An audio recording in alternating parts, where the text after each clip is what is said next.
Welcome to our channel. Today we how to authenticate monday.com with LinkedIn hiring pipeline, detailed guide step by step clearly. To begin, open your web browser and navigate to the monday.com homepage. Log into your monday.com account using your credentials.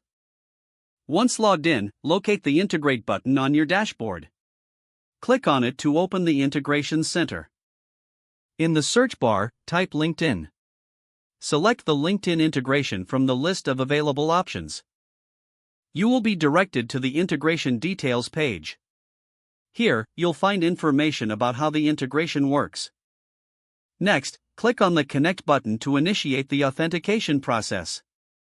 A new window will pop up, prompting you to log into your LinkedIn account. Enter your LinkedIn email and password in the required fields. After logging in, LinkedIn will ask for permission to link your account with monday.com. Review the permissions and click Allow to proceed. Once authenticated, the window will close, returning you to the monday.com integrations page. You should now see a confirmation message indicating successful authentication. Next, configure your LinkedIn hiring pipeline settings.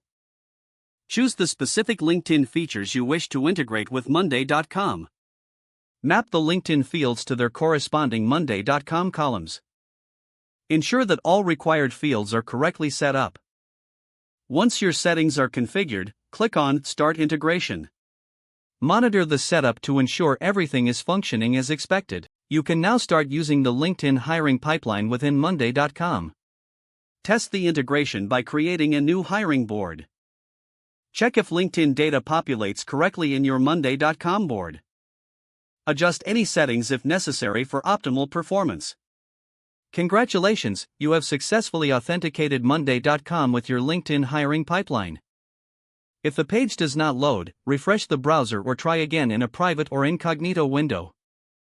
Make sure you are using the correct email address, then retype it carefully to avoid small typos. If your password is not accepted, use the reset option and create a new strong password you can remember. Check your spam folder for verification or security emails, then complete any requested confirmation steps. Don't forget to like this video and subscribe to our channel for more step-by-step tech guides.